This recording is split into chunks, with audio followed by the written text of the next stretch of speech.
묵상기도 하심으로 수요 말씀 예배를 하나님께 드리도록 하겠습니다.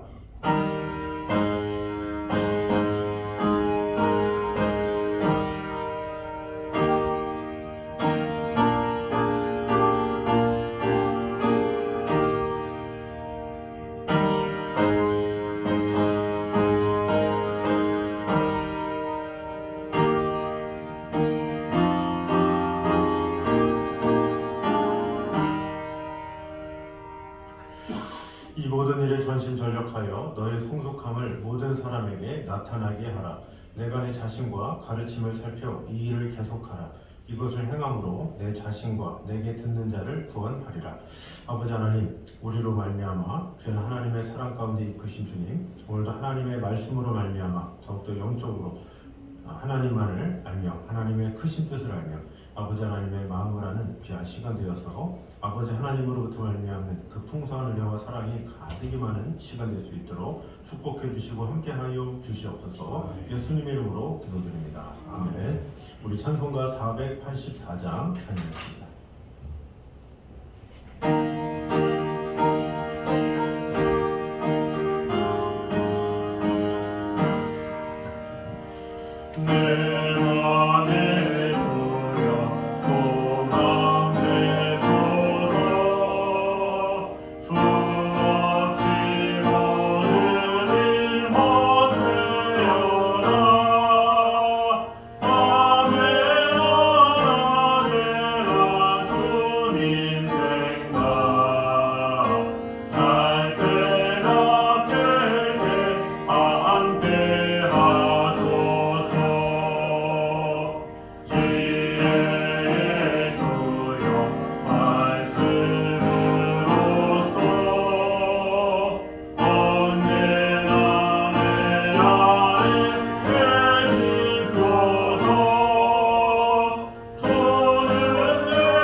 이 시간으로 주신 하나님의 말씀은 사무엘상 15장입니다.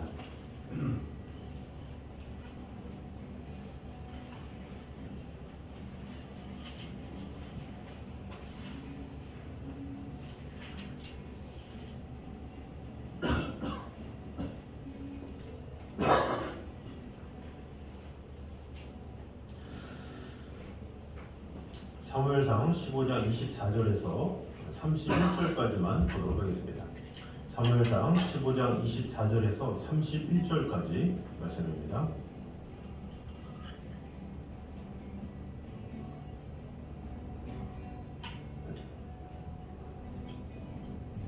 사울이 사무엘에게 이르되 내가 범죄하였나이다. 내가 여호와의 명령과 당신의 말씀을 어긴 것은 내가 백성을 두려워하여 그들의 말을 청종하였음이니이다. 청하오니 지금 내 죄를 사하고 나와 함께 돌아가서 나로 하여금 여호와께 경배하게 하소서. 사무엘이 사울에게 이르되 나는 왕과 함께 돌아가지 아니하리니 이는 왕이 여호와의 말씀을 버렸으므로 여호와께서 왕을 버려 이스라엘 왕이 되지 못하게 하셨음이니이다 하고 사무엘이 가려고 돌아설 때 사울이 그의 겉옷자락을 붙잡음에 찢어진지라. 사무엘이 그에게 이르되 여호와께서 오늘 이스라엘 나라를 왕에게서 떼어 왕보다 나은 왕의 이웃에게 주셨나이다. 이스라엘의 지존자는 거짓이나 변개함이 없으시니 그는 사람이 아니심으로 결코 변개하지 않으십니다. 사울이 이르되 내가 범죄하였을지라도 이제 청하옵나니 내 백성의 장로들 앞과 이스라엘 앞에서 나를 높이사 나와 함께 돌아가서 내가 당신의 하나님 여호와께 경배하게 하소서 하더라. 이에 사무엘이 돌이켜 사울을 따라가매 사울이 여호와께 경배하니라. 아멘. 자, 오늘은 계속해서 이 사울의 불순종 그로 인해서 이 하나님께서 이 사무엘을 통해서 이 사울에게서 이 돌이키신 등을 돌리신 그 내용을 계속해서 보도록 하겠습니다. 먼저 우리가 저번에 본 것은 먼저 24절을 통해서 어쩔 수 없는 죄의 시인과 진정한 회개는 엄격히 구분됨을 우리가 봤죠. 이 사울이 여러 가지 자신의 어쩔 수 없는 상황을 이야기했지만 사실 그 마음 가운데서는 그에게는 어떤 변명 그리고 어떤 둘러댐 어떤 이런 것들이 있었죠. 진실함으로 자신의 모든 것을 인정한 것이 아니라 변명하거나 회피하거나 부인하거나 전가했던 그런 모습이라고 볼 수가 있습니다. 하나님께서 보시는 것은 진실한 회개죠. 그러나 진실한 회개가 아닌 변명이나 회피는 아무런 소용이 없다는 것을 우리가 봤습니다. 그래서 우리는 항상 이 회개를 해도 때가 늦지 않은 회개를 하는 지혜로운 자가 되어야 함을 우리가 봤습니다. 두 번째로는 우리가 두려워해야 할 대상을 바로 알아야 함을 보게 됐습니다. 사울은 백성들을 두려워했습니다. 백성들의 어떤 행동, 자신이 왕이지만 그래도 이런저런 선택을 통해서 백성들이 등을 돌리면 어떨까 하는 백성을 두려워하는 마음 때문에 하나님의 명령을 거절했다는 것을 볼 수가 있죠. 그러나 그 모든 것을 주관하신 분이 하나님이시고 사울을 왕으로 세우신 분도 하나님이시기 때문에 그 무엇보다 하나님을 두려워했어야만 했죠. 그러나 이 사울은 하나님을 두려워하기보다 사람을 두려워했고 보이지 않는 하나님보다 보이는 사람을 두려워했기 때문에 이런 잘못을 범했다라는 것을 볼 수가 있습니다. 그래서 우리는 하나님의 주권 아래 늘 있다라는 사실을 기억하면서 그 무엇보다 하나님을 두려워하는 자가 되어야 함을 우리가 봤습니다. 세 번째로는 성도의 진정한 권위는 하나님의 뜻을 따를 때 나타난다는 사실을 우리가 봤죠. 그래서 25절에서 30절까지의 그런 내용을 통해서 이 사울은 뭔가 자신이 이렇게 하면 백성들이 따르겠다 이렇게 말을 하고 있지만 사실은 자신이 임의대로 한 것이지 하나님의 뜻 가운데 온전히 순종함으로 이룬 것이 아니죠. 그래서 어떠한 겉으로 보이는 모양만으로 하나님을 기쁘시게 할 수 없고 하나님의 그 마음에 합한 그런 행동을 통해서 그것을 백성들은 또 알게 되고 또 그것을 통해서 선을 이루시는 것을 우리가 봤습니다. 그러므로 우리는 모든 사람들이 우리를 하나님과 함께하는 사람으로 인정하고 따르게 하기 위해서 우리는 항상 하나님의 뜻에 얼마나 내가 순종하며 나아가는가 그것을 우선순위로 체크해야 함을 우리가 봤습니다. 그럼 계속해서 오늘 27절부터 또 한번 보도록 하겠습니다. 먼저 불순종은 하나님이 주신 은혜의 옷자락을 찢는 것과 같다는 사실을 볼 수가 있습니다. 우리 27절을 보면 사무엘이 가려고 돌아설 때에 사울이 그의 겉 옷자락을 붙잡음에 찢어진지라 이렇게 기록을 하고 있습니다. 사울이 사무엘에게 함께 하나님께 경배를 드리러 가자는 요청을 거부하고 돌아가려 할 때 사울이 사무엘의 옷자락을 잡음으로 그 옷자락이 찢어지게 되었죠. 그러자 28절에서 어떻게 합니까?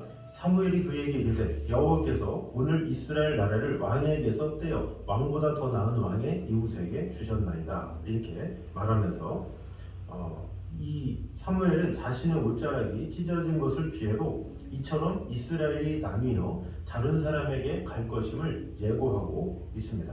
물론 이 모든 일의 원인을 살펴보면 그 중심에는 사울의 불순종에 있다는 사실을 볼 수가 있습니다. 사울은 하나님께서 이 아말렉의 모든 것을 진멸하라 이렇게 했을 때 아말렉에 있는 그 짐승들을 다 진멸하지 않고 좋고 실한 것 이런 것을 놔뒀다 이렇게 얘기를 하고 있죠. 또 하나님은 아각을 진멸해라, 멸해라, 죽여라 분명히 얘기했음에도 불구하고 사울은 그렇게 하지 않았죠. 온전한 순종을 한 것이 아니라 불순종으로 인해서 결국에는 이 하나님의 은혜를 찢어지게 만들었던 것으로 볼 수가 있습니다. 이것은 우리가 하나님께 불순종할 때 우리에게 허락하셨던 하나님의 은혜를 잃게 될 것이다 라는 것을 암시해 준다고 볼 수가 있습니다. 실질적으로 이 성경에 보면 하나님의 뜻을 불순종함으로 하나님께서 주신 축복을 누리지 못한 경우를 상당히 많이 볼 수가 있죠. 처음에 이 아담과 하와에게 하나님께서 약속을 하셨죠.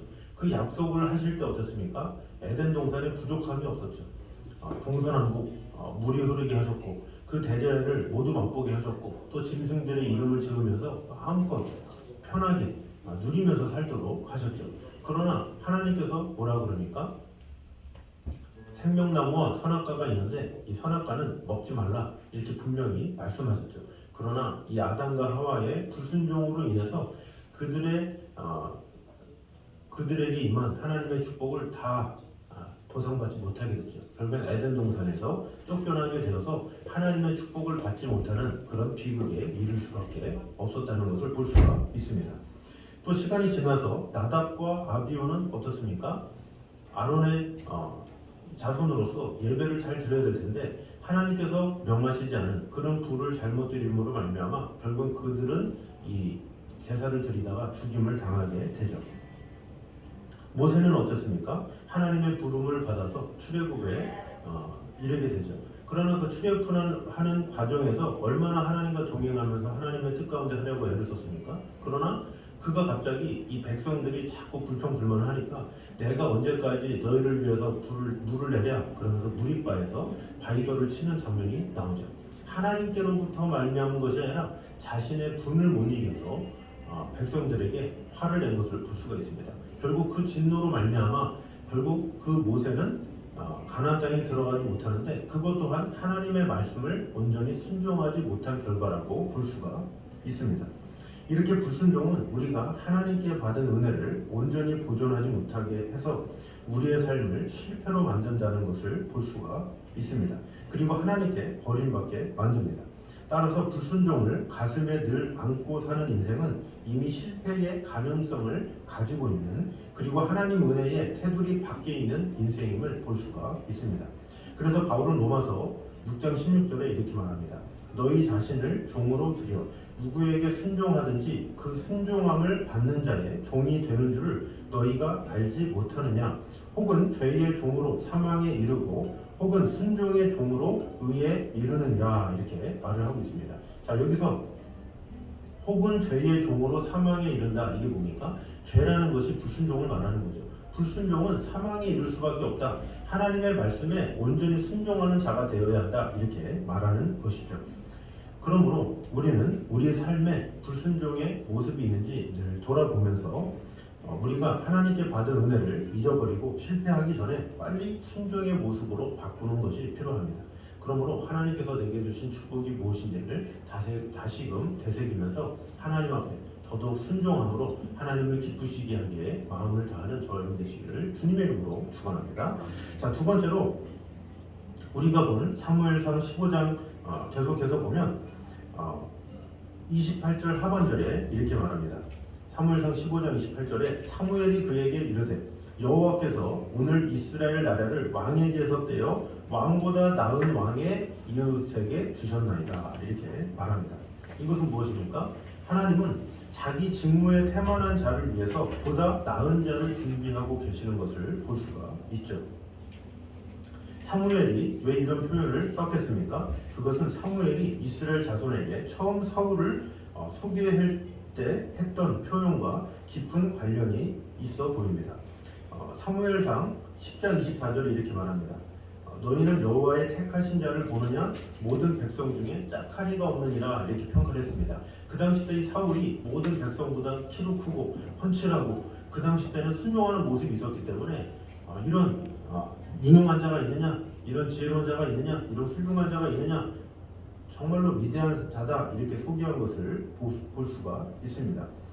이때는 아직 왕권이 확립되지 않은 상황에서 이 사울에게 용기를 주고 또 권위를 세워주기 위해서 한 말이었습니다. 그래서 사울은 어떻게 됐습니까? 그 말을 들었으면 더욱더 겸손해야 되겠죠.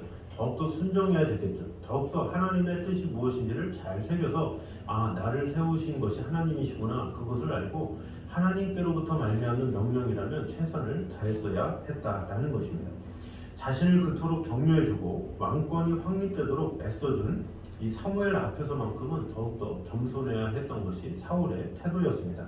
하지만 이후 역사에서 보여준 대로 사울은 어땠습니까? 마치 자신 외에 다른 인물은 없다는 듯이 교만했다는 것을 볼 수가 있습니다. 그의 행실, 특히 아말렉 정벌 전쟁 수행 과정에서 보여준 이 모습은 교만의 극치를 보여준다고 할 수가 있습니다. 제사를 드림에 있어서도 사무엘이 늦게 온다는 이유로 자신이 섣불리 예배를 드리는 모습들, 그리고 다시 한번 기회를 줬음에도 불구하고 그 기회를 잡지 못하고 계속되는 불순종을 하는 모습들, 이런 모든 것을 보면 이 사울은 하나님께서 기회를 주실 때 잡지 못한, 어떻게 보면 겸손함을 놓쳤던 그런 모습이라고 볼 수가 있죠. 결국 그런 불순종의 모습, 교만한 모습, 그로 인해서 하나님께서는 어떻게 할 수밖에 없습니까? 28절 후반절에 오늘 이스라엘 나라를 왕에게서 떼어 왕보다 나은 왕의 이웃에게 주셨나이다, 이렇게 이야기를 하고 있죠. 이것은 단순한 경고성 발언이 아니죠. 실제 이후 역사를 보면 사울과 비교할 수 없을 만큼 더 나은 다윗이 등장해서 신정적 왕정을 이스라엘에 정착시켰기 때문입니다. 결국 이것은 무엇입니까? 사울의 모습이 태만했다라는 거죠. 성실하지 못했다. 그러면 너를 패하고 너보다 더 나은 왕을 세울 것이다, 이렇게 말하고 있는 것이죠. 그러니까 사울에게 있어서는 그의 태만함, 그의 불순종, 그것으로 인해서 그 나라가 다른 이에게 맡겨진 것을 볼 수가 있습니다. 어떤 특별한 재능, 기술, 하나님께서 그것을 요구하기보다는 하나님 앞에 얼마나 순종하느냐, 하나님의 뜻 가운데 거하느냐, 그것을 최우선으로 보셨고, 그러나 사울은 그것을 하지 못했다는 거죠. 하나님께서 사울에게 너는 이렇게 능력이 없느냐, 너는 왜 이렇게 전투력이 없느냐, 너는 이렇게 백성들을 지도하는 지도력이 없느냐, 이렇게 한 것이 아니라 그저 하나님의 하신 말씀을 순종했느냐, 그 여부를 가지고 보셨고, 그러나 이 사울은 그것을 순종하지 않았고 또 태만했고 불순종했고, 그로 인해서 또 다른 왕에게 왕권이 주어진 것을 볼 수가 있습니다. 이와 같이 하나님께서도 우리 모두에게 직분을 주시죠. 그러나 우리에게 직분을 주신 것은 무엇입니까? 하나님이 우리를 불쌍히 여기셔서 또 우리를 또 사랑하셔서 또 우리를 택하신 것이죠. 그러나 우리를 택하셨을 때 우리는 어떻습니까? 나 외에 다른 사람이 없어서 택했습니까? 그것이 아니죠. 하나님께서 나를 불쌍히 여기셔서, 하나님은 나를 귀하게 여기셔서 나를 택하셨구나, 이런 생각을 가지고 열심을 다해 마음을 다해서 순종하고 성실하게 일을 이룰 필요가 있죠. 그러나 우리가 태만하게 하고 열심히 하지 않고 불순종하고 그렇게 하게 되면 내가 하는 일들을 다른 이들이 할 수도 있다라는 거죠. 근데 이런 모든 것은 성경 전체적인 내용을 봐서도 많이 나와 있습니다. 에서가 어땠습니까? 에서가 이 하나님의 뜻과는 거리가 먼 삶을 살았죠. 그러나 어떻게 보면 성품적으로 더 모나고 욕심이 많고 그런 것이 야곱인데, 그 야곱은 하나님을 향한 사랑이 특심했죠. 장자권을 빼앗아서까지 이 하나님의 축복을 받으려는 그런 열망을 가진 자였죠. 어떻게 보면 이 하나님의 축복이 에서에게 임했어야 되는데 더 하나님에 대한 갈망, 하나님의 이 장자권에 대한 열망이 더 가득했던 야곱에게 그 하나님의 사랑과 축복이 전가된 것을 볼 수가 있습니다. 실질적으로 에서는 자기에게 주어진 축복을 스스로 걷어차서 그의 복이 야곱에게 돌아갔다, 이렇게 볼 수가 있습니다. 또 그 뒤에 보면 어떻게 있습니까? 루벤은 어땠습니까? 이 유다의 그 야곱의 첫째 아들이죠. 그럼 첫째 아들이면 그가 선택을 받아서 그를 통해서 이스라엘 백성들이 세워져야 되는데 그 루벤은 소모와 간통을 하게 되죠. 장자로서의 역할을 제대로 감당하지 못하죠. 결국 그 루벤이 하지 못한 것을 나중에는 누가 물려받습니까? 유다나 요셉을 통해서 하나님께서 이를 이루신 것을 볼 수가 있습니다. 사도 바울은 이렇게 말합니다. 로마서 11장 20절 21절에 높은 마음을 품지 말고 도리어 두려워하라. 하나님이 원가지들도 아끼지 아니하였은즉 너도 아끼지 아니하리라. 이렇게 말을 하고 있습니다. 오늘 우리가 하나님께 어떤 직분을 맡고 있다고 해서 그것이 영원할 것이라고 생각해서는 안 된다는 거죠. 하나님께서 기회를 주셨을 때, 은혜를 주셨을 때 최선을 다해서 내가 할 수 있는 최선을 다해서 마음을 다해서 하나님을 사랑하고 예배하고 하나님 앞에 내가 할 수 있는 것이 무엇인지를 늘 들어보면서 최선을 다하는 것, 그것이 필요하다라는 것입니다. 실질적으로 이 유대인들은 어땠습니까? 내가 선민이야, 내가 선택을 받았어, 이런 자부심이 가득했던 민족이었죠. 그러다 보니까 나중에는 어떻게 됐습니까? 예배도 형식적으로 드리고 매너리즘에 빠져서 하나님을 전심으로 찬양하고 예배하기보다는 그저 타성에 젖은 예배와 또 하나님의 마음을 알지 못하고 나중에는 어떻게 했습니까? 예수님이 오셨을 때 그를 십자가에 못 박는 죄를 저지르죠. 결국에는 이 하나님께서는 유대인을 통해서 뭔가 하나님 나라를 이루기 원하셨는데 그 축복이 어디로 갔습니까? 이방인에게 갔죠. 그 이방인에게 가서 그 이방인을 통해서 놀라운 구원의 역사가 일어난 것을 볼 수가 있습니다. 그래서 하나님은 사도 바울을 세워서 내가 너를 이방인의 사도로 부르겠다 이렇게 말씀하셔서 이 사도 바울도 이방인 선교의 틀을 닦은 것을 볼 수가 있죠.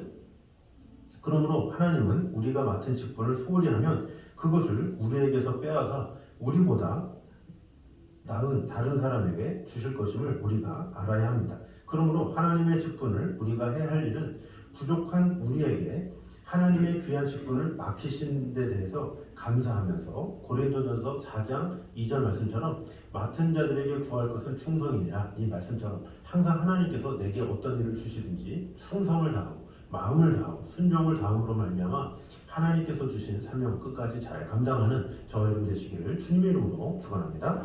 마지막 세 번째로는 하나님의 불변하심은 우리를 향한 약속의 가장 확실한 보증이 된다라는 사실을 볼 수가 있습니다. 우리 29절을 다시 보면 이스라엘의 지존자는 거짓이나 경계함이 없으시니 그는 사람이 아니심으로 결코 경계하지 않은 시민이다, 이렇게 말을 하고 있죠.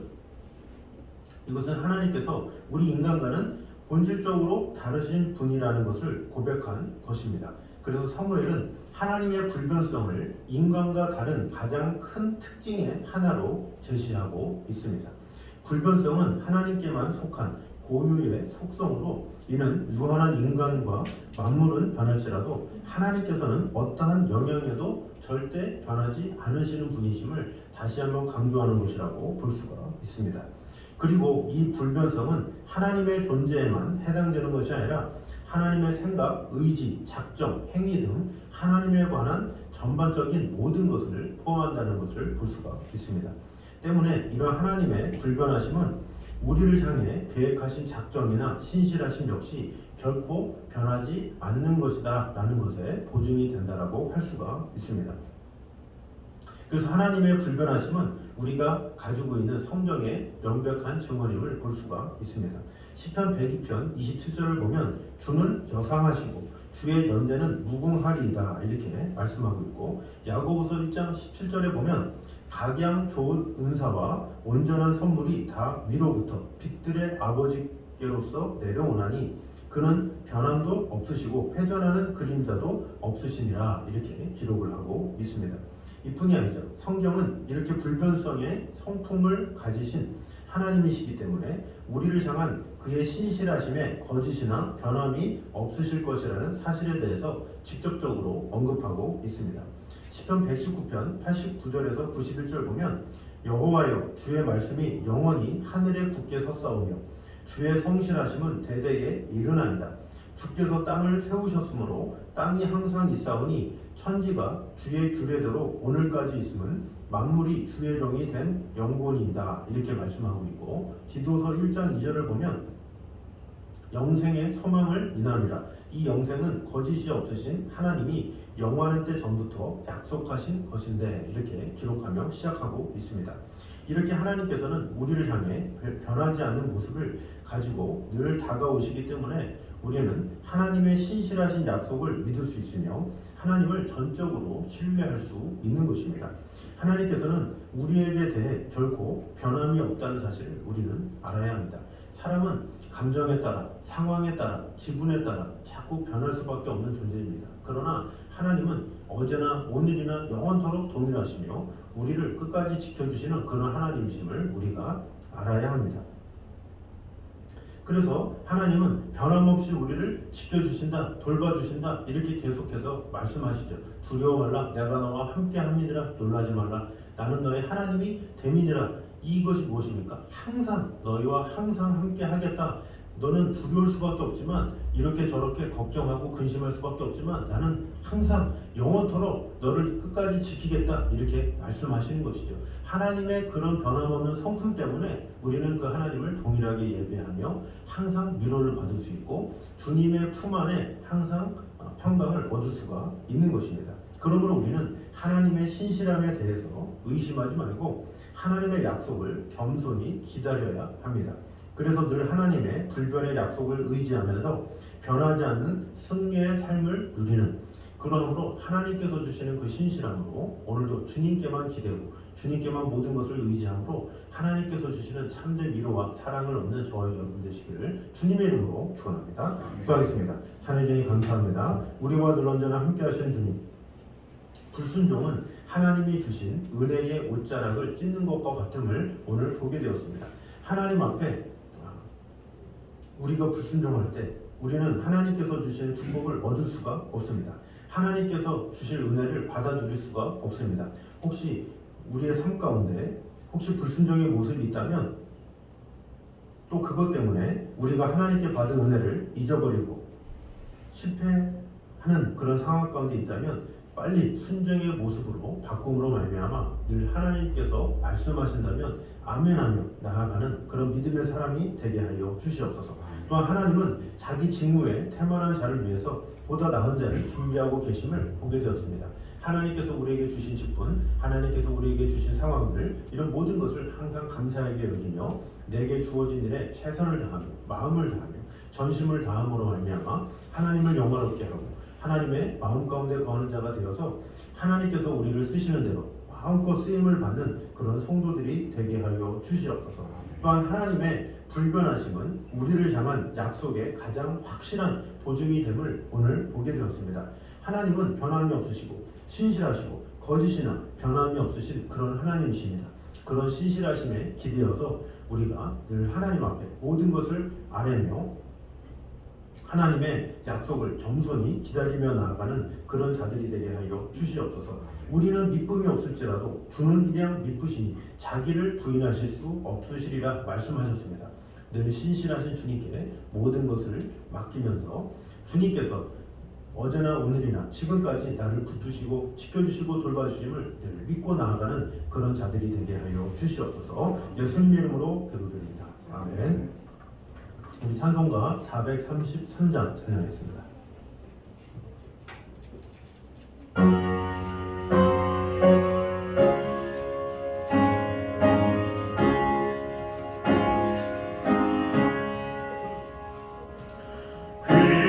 귀하신 주여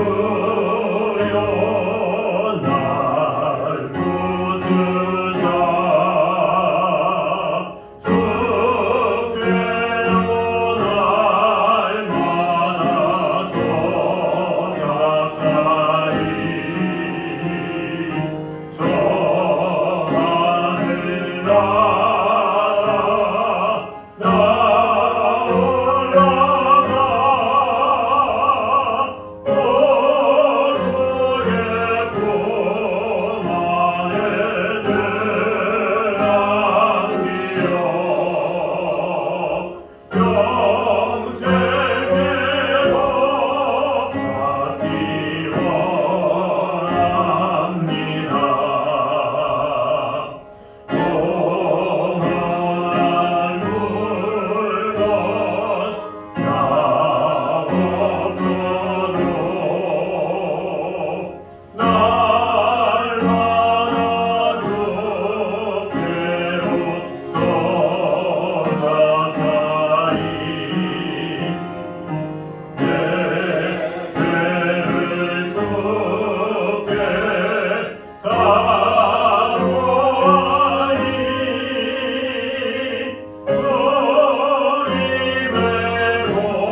것이니 늘 하나님께서 주신 그 직분 잘 감당하며 하나님 앞에 늘 순종하며 나아가기를 원하는 이 자리에 있는 모든 성도들 이제부터 여기까지 함께 있기를 간절히 축원하옵나이다. 아멘.